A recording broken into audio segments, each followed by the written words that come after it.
देखा ना कितना आसान था बनाना।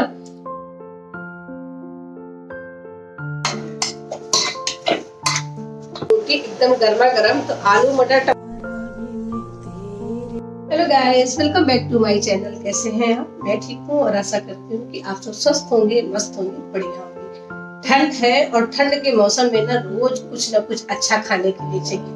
बच्चों का जो भी मन होता है ना वही खाया जाता है। जिस घर में 2-4 लोग होते हैं तो उसमें डिमांड होती है, भाई हमें ये खाना है, हमें ये खाना है। मेरे घर में तो मैं और मेरा बेटा, तो जो चीज उसने कह दिया कि माँ आज ये खाना है तो शाम को बता दिया, सुबह वही बन जाता है। तो आज मैं बनाने जा रही हूँ ये भटूरे के पराठे और चटनी। चटनी कैसी? चाहे सॉस के साथ आप खाओ पराठे, और चाहे तो टमाटर और धनिया पत्ती की हरी चटनी के साथ खाओ। मैंने छत पे धनिया बो रखी है, बहुत अच्छी हुई है। ढेर सारी पालक मिल जाती है, ढेर सारी नहीं थी, थोड़ी थोड़ी मिल जाती। कभी किसी चीज में मिक्स करके डालना हो तो मिल जाती। तो आज मैं ये हरी हरी पालक तोड़ के लाई हूँ, बढ़िया खुशबूदार की हरी हरी धनिया तोड़ के लाई हूँ। तो इसकी मैं बनाऊंगी चटनी और भथुआ के पराठे बनाऊंगी। और हाँ, दोपहर के खाने में ना भथुआ की रोटी और साथ में आलू टमाटर की सब्जी, क्योंकि एकादशी छू रही है तो चावल तो बनेगा नहीं, और बहुत ज्यादा तीन झाम मैं करती नहीं। पूजा करने से पहले मैं आलू और भथुआ उबालने रख देती हूँ, ताकि जितनी देर में पूजा होगी उतनी देर में मेरा ये भथुआ और आलू उबल के तैयार हो जाएंगे। इससे क्या होगा ना, मेरे टाइम का जो समय है वो बचेगा। और दूसरी चीज़, बेटे को ज़्यादा इंतज़ार नहीं करना होगा नाश्ते का, क्योंकि पूजा करने के बाद अगर मैं उबालने रखती हूँ तो फिर मुझे उसका इंतज़ार करना पड़ेगा। तो इस तरीके से मेरी पूजा कंप्लीट हो गई, आरती हो गई। अब मैं भैया को भी आरती दूंगी, और जो भगवान को स्नान कराती हूँ ना, वो जो चरणामृत है वो भी मैं बेटे को देती हूँ, खुद से मैं पीती हूँ। तो ये जो रूटीन है ना, ये डेली का ही होता है, इसमें कुछ भी बदलाव नहीं होते। और ये हमारे जीवन का ना एक बहुत ही अहम हिस्सा हो गया है। तो आप लोग दर्शन कीजिए मेरे ठाकुर जी के। ये है आज के दर्शन। कैसे लगे मुझे कमेंट में जरूर बताइएगा।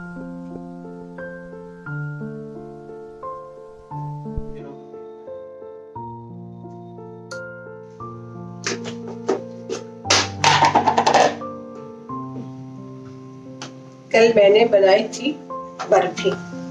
घर से खोया आया था, रखा था, मैंने सोचा बना लेती हूँ। आज सब लोग आने वाले हैं, छोटी बहन मेरी आ जाएगी, बड़ी दीदी आ जाएंगी, बच्चे कच्चे सब आ जाएंगे। तो ये जो मिठाई है ना सब खत्म होने वाली है, और इसी वजह से मैंने बनाया भी था।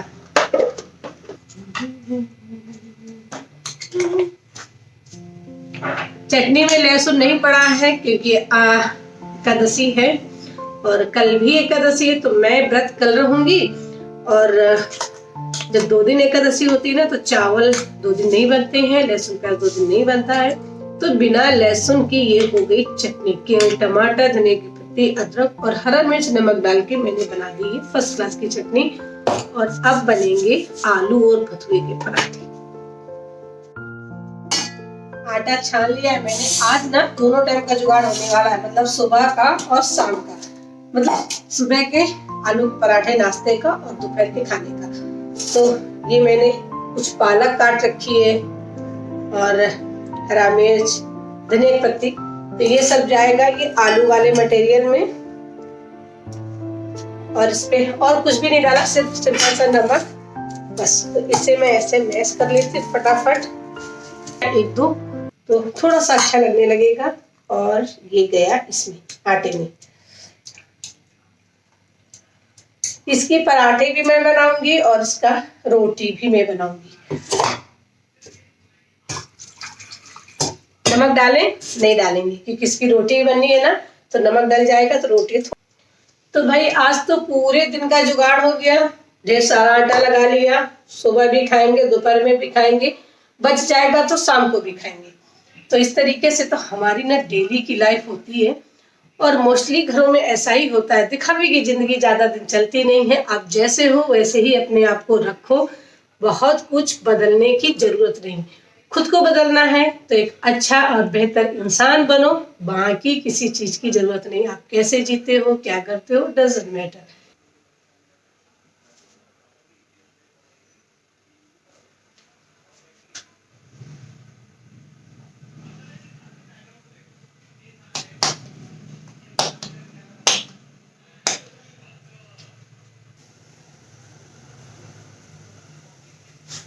तो पराठा साथ में चाय, और अब मैं जाऊंगी धूप में बैठ के पराठे खाऊंगी। तो इस समय सर्दी काफी पड़ रही है, तो सुबह सुबह ना झाड़ू पोछा नहीं होता है मुझसे, क्योंकि मुझे ठंड भी बहुत लगती है। तो अब मैं नाश्ते के बाद ये सारे काम निपटा लेती हूँ, झाड़ू पोछा जो भी है ना सारा सब कुछ कर लेती हूँ, पूरा घर साफ सुथरा कर लूँगी, और फिर मैं बैठ के थोड़ी देर भगवान के वस्त्र बनाती हूँ।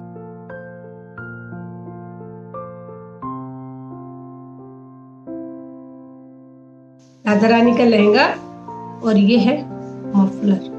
बिना मफलर के सर्दी नहीं जाती ना, तो इनको भी मफलर की जरूरत पड़ती है।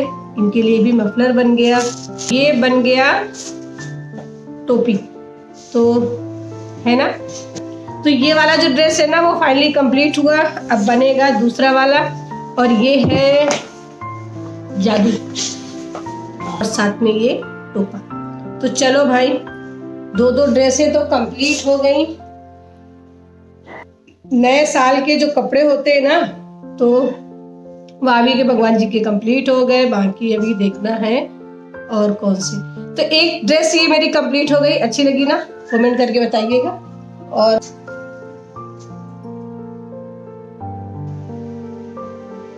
ये सारी गाजर बढ़िया से छील ली है धुल के, और अब मैं इसे काट काट के ना कुकर में डाल दूंगी।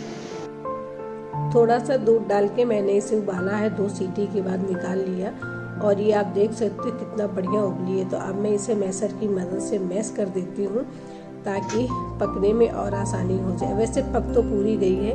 और अब मैंने कढ़ाई में डाला थोड़ा सा घी, और साथ में ही इलायची, और अब जो मैंने मैश किया हुआ था गाजर, वो मैंने उसमें डाल दिया, और अब बगल से बनाने लगी रोटियाँ। ये तैयार हो गई भथुए की रोटी, एकदम गर्मा गर्म। तो आलू मटर टमाटर की सब्जी के साथ आज खाई जाएंगी ये रोटियां। सीजन के हिसाब से चीजें खानी चाहिए। इस समय भथुआ खूब आ रहा है, और भथुआ खाना भी चाहिए। सर्दी है तो भथुआ गर्म होता है, इसलिए अच्छा भी रहता है। तो दोपहर का मेरा खाना तैयार हो गया, भथुए की रोटी और आलू टमाटर की सब्जी। ठाकुर जी को भोग लगाया, और हम दोनों माँ बेटे ने भी खाना खाया। और अब मैं बनाऊंगी ठाकुर जी के वास्ते। डेली ही थोड़े थोड़े से बना लेती हूँ, ताकि 1 जनवरी को जब मैं अपने भगवान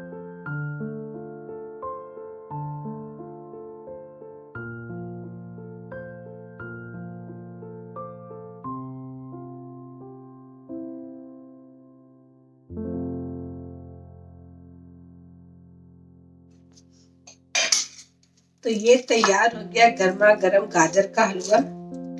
चलो टेस्ट करके देखते हैं कैसा बना। बहुत ही सिंपल और साधारण तरीके से बनके तैयार हो गया गाजर का हलवा। तो आपने देखा ना कितना आसान था बनाना। गाजर छीला, काटा, कुकर में डाला, थोड़ा सा दूध डाला, कुकर बंद करके गैस में रख दिया, 2 सीटी आने दी। इसके बाद उसे मैश कर लिया। कढ़ाई में थोड़ा सा घी डाला, भूना, हल्का जो पानी होता है वो जल गया, चीनी डाली, खोया डाला, और तैयार हो गया ये गर्मा गर्म गाजर का हलवा। एक बार ट्राई कीजिएगा, अच्छा लगेगा। बनाने में जब आसान होता है ना, खाने में भी अच्छा लगता है। सो गाइस, ये था मेरा आज फुल डे ब्लॉग। वीडियो अच्छा लगे तो चैनल को सब्सक्राइब, वीडियो को लाइक जरूर कीजिएगा। मिलती हूँ फिर अगले वीडियो में। तब तक के लिए bye bye and take care. इसे टेस्ट करना तो बनता है।